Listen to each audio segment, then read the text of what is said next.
우리가 말세 그러면 끝을 이야기하거든요.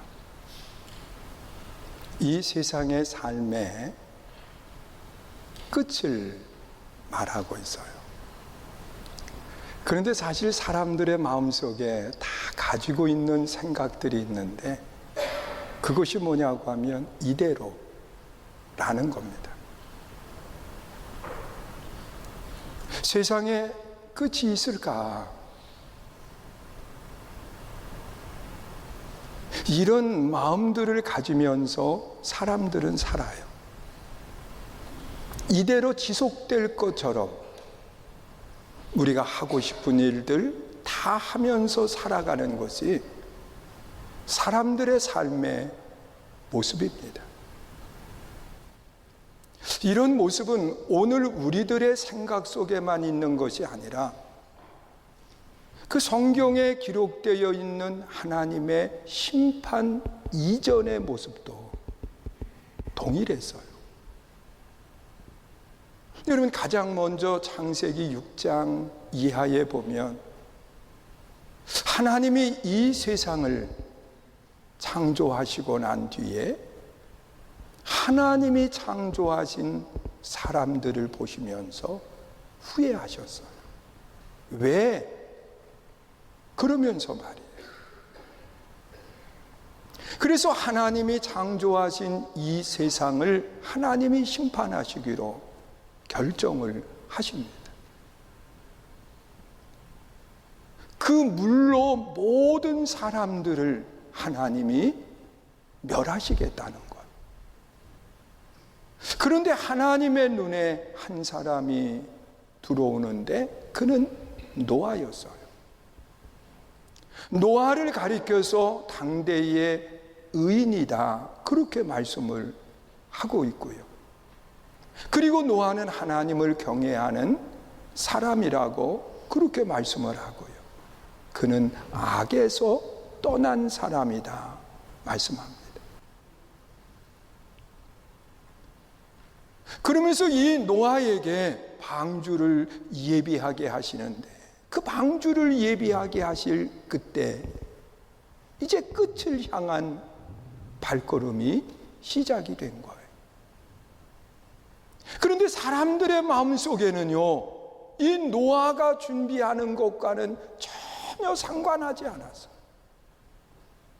그리고 이대로 삶이 지속될 줄 알고 그들은 추구하던 향락을 그대로 추구했고,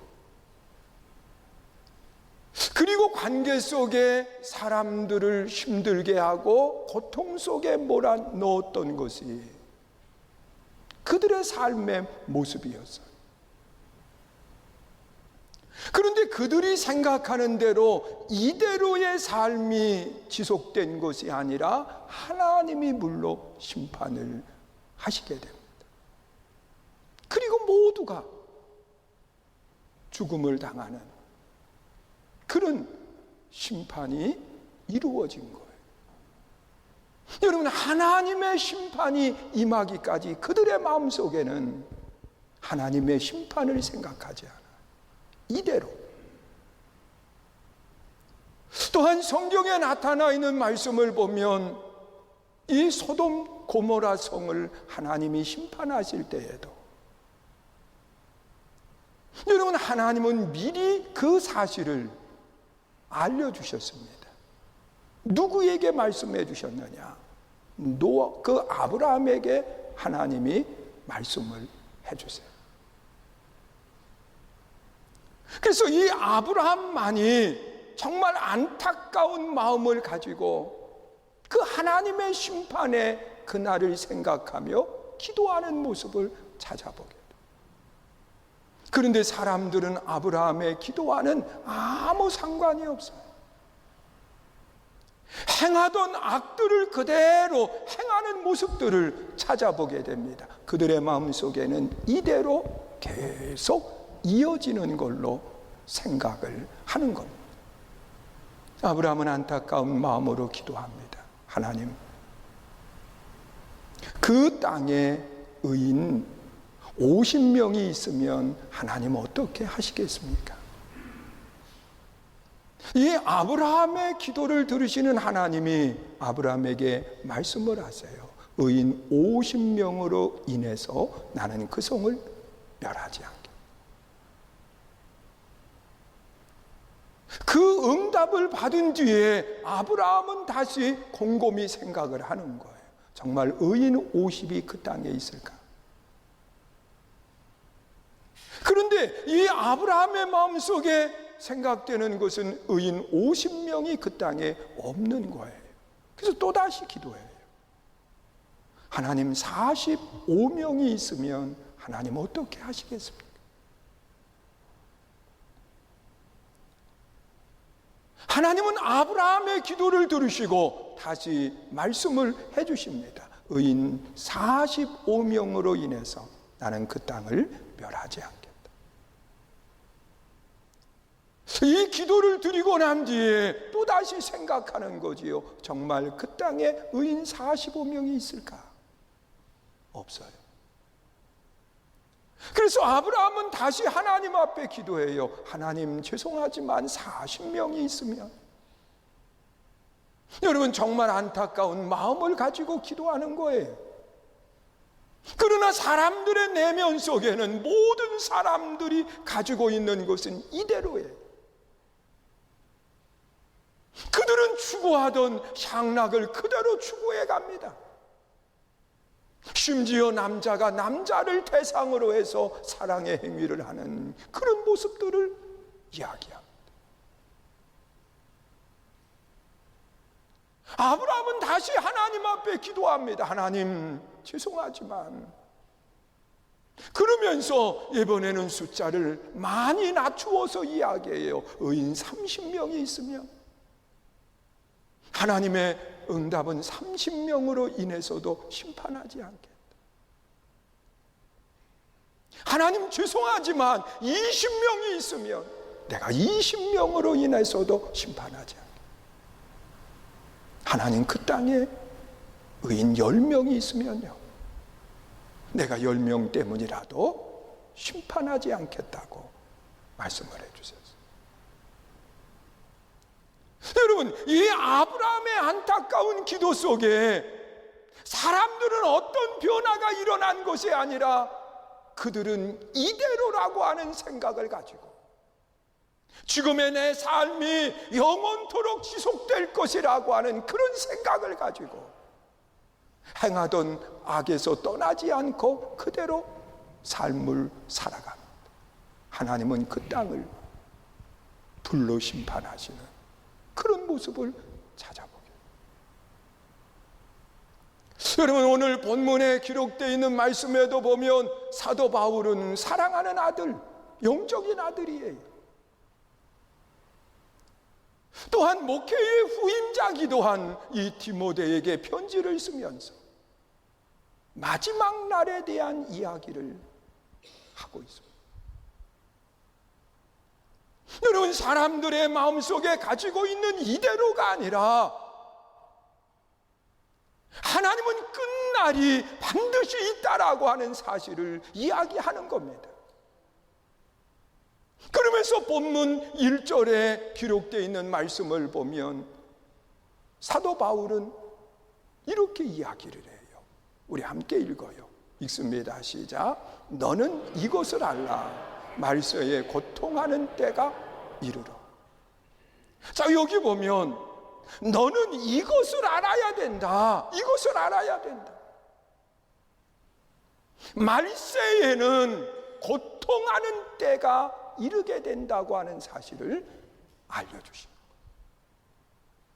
자, 우리는 이 말씀 속에서 두 가지를 볼 수가 있어요. 하나는 말세라고 하는 것과 또 하나는 고통이라고 하는 것을 우리는 찾아보게 돼요. 여러분, 이대로가 아니라 이 바울은 디모데에게, 아니 오늘 우리들에게 하시는 말씀이 뭐냐고 하면 말세 끝이 있다라고 하는 사실을 말하고 있어요. 여러분, 우리 삶에는요, 모든 사람들에게는 반드시 마지막이 있어요. 이것을 그 사람들은 개인적인 종말과 우주적인 종말을 이야기하는 겁니다. 여러분, 개인적으로 보면 이 죽음이라고 하는 것이 사람들의 삶을 끝맺게 만드는 그런 요인인 것을 말하고 있어요. 여러분, 나는 죽음과는 상관이 없다라고 하는 생각을 가지고 살아가는 사람들 많이 있지만 하나님은 그렇게 말하지 않아요. 모든 사람들이 죽음을 맞이하게 된다는 것. 여러분, 사람의 삶 속에 제일 확실한 것이 있어요. 여러분, 건강이 확실한 것 아니에요. 부를 이루는 것이 확실한 게 아니에요. 제일 확실한 것은 죽음이에요. 이 죽음은 모든 사람들에게 반드시 이루어지는 것이 죽음이에요. 우리는 이 날을 준비할 줄 알아야 돼요. 하나님이 나를 언제 부르시든 하나님께로 갈 수 있는 준비된 성도가 돼야 돼요. 믿으십니까? 조금만 더라고 하는 게 아니에요. 하나님, 왜 내게만 이런 일을, 이런 말이 아니에요.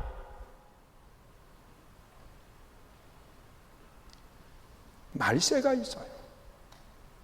그리고 또한 우주적인 종말이 있어요. 그것을 우리는 예수 그리스도가 심판주로 이 땅에 재림하시는 때를 말하고 있어요. 여러분, 예수님이 오실 그때에는요, 이 세상의 모든 것이 끝나는 거예요. 여러분, 의인은 영원한 천국으로 인도함을 받게 되고, 그리고 죄는 영원한 형벌 가운데로 내려가게 되는 심판의 날이 임하게 된다는 것. 여러분, 말세가 있어요. 믿으십니까? 이대로가 아니에요. 말세라고 하는 것을 이야기해요. 그리고 또한 오늘 이 본문 속에 나타나 있는 말씀을 보면 말세에는 고통하는 때가 이르게 된다, 그렇게 이야기하는데, 여기 사도 바울이 이야기하는 그 고통이라고 하는 것은요, 그냥 평범하게 우리의 삶을 통해서 당하는 그런 고통이 아니에요. 바울이 사용하는 그 단어를 이 성경에는 2번 고통을 사용하고 있는데, 이 고통은 육체적인 그냥 당하는 그러한 아픔의 고통이 아니라 사탄으로 인한 고통을 말하고 있어요. 이것을 우리는 지옥의 고난이라고 말하는 거예요. 여러분, 육체적인 아픔은요, 시간이 지나면 해결되든지 아니면 그 육체의 고통을 느끼지 못하도록 하나님이 우리의 몸을 만들어 주셨어요. 그래서 이 죄악의 고통으로 우리가 내려가지 않아요. 그 고통에 내려가기 이전에 우리는 생각할 수 없는 모습으로 바꾸어지든지 아니면 그 고통을 느끼지 못하는 몸으로 바꾸어지든지 그렇게 되는 거예요. 그렇지 않으면 그 육체적인 고통 속에서 다시 회복이 되는 역사가 일어나는 거예요. 여러분, 자기 애가 아니라 내 자신만을 사랑하는 어리석은 모습이 아니라 내 이웃을 내 몸처럼 사랑하라.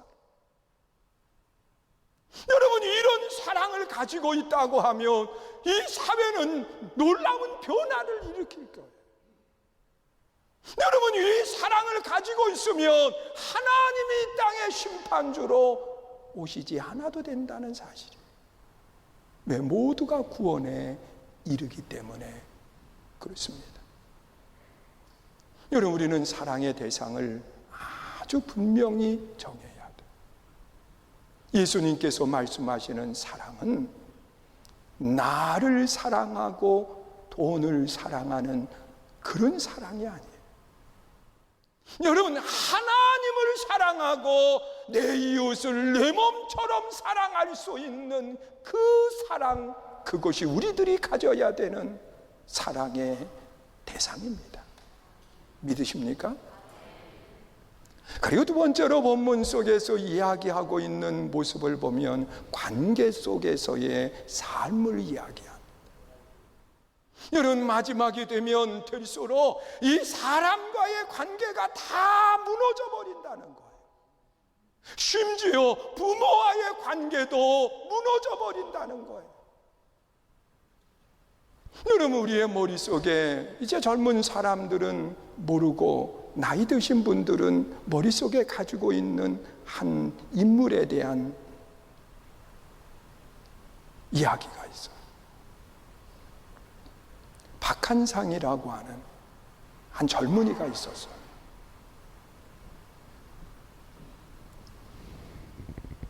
그가 적응을 못하고 공부하는데 바로 하지 못해서 그 부모가 미국으로 보내요. 그런데 거기에 잘 공부를 해야 될 그가 도박에 빠지게 되고 모든 걸 탕진을 해요. 그리고 다시 돌아와서는 그 부모를 칼로 찔러서 죽여요. 그리고 그걸 감추기 위해서 불을 놔요. 그 엄마 아빠만 죽은 것이 아니라 그 화재로 조카까지도 죽음을 당해요. 여러분, 생각해 봐요. 자기 쾌락을 위해서 그 부모까지도 관계를 무너지게 만드는 그런 모습들 말이에요. 여러분, 우리가 살고 있는 이 시대 속에 정말 이 관계가 다 무너져 버렸어요. 여러분, 이웃을 내 몸처럼 사랑한다라고 하는 것은 있을 수도 없는 모습으로 바꾸어졌어요. 여러분, 자기의 감정 하나 제대로 다스릴 줄 모르는 관계가 되어버렸어요. 그래서 이 분한 마음을 억누르지 못하고 때로는 자기의 감정을 다스리지 못하는 짐승처럼 바꾸어져 버린 것이 우리들의 삶의 모습이에요. 여러분, 예수님의 사랑을 받았던 베드로는요, 베드로후서 2장 12절에서 이렇게 이야기를 하고 있어요. 우리 한번 보세요. 읽습니다. 시작. 그러나 이 사람들은 본래 잡혀 죽기 위하여 난 이성 없는 짐승 같아서 그 알지 못하는 것을 비방하고 그들의 멸망 가운데서 멸망을 당하는. 여기 보면 이성 없는 짐승 같다 그랬고요. 알지 못하는 것을 비방한다 이렇게 이야기를 해요. 관계가 다 무너져 버려요. 여러분, 짐승은 본능대로 움직여요. 그러나 하나님은 우리가 본능대로 움직이게 하시지 않고 이성을 갖게 하셨어요. 우리는 생각하면서 행동해야 되는 거예요. 그렇지 않으면 이 땅은 멸망으로 나아갈 수밖에 없는 모습이 되는 거예요. 여러분, 소돔 고모라 성을 심판하실 때 그들은 짐승처럼 행동했어요. 그들은 이성 없는 행동들을 서슴없이 했어요. 우리의 삶의 모습이 이러면 안 돼. 그리고 세 번째로 이야기하고 있는 부분이 복음의 능력을 방해하는 거예요. 여러분, 이 복음의 능력, 복음은 기쁨의 소식을 전하는 그 입술을 이야기합니다. 여러분, 모두가 구원받을 수 있도록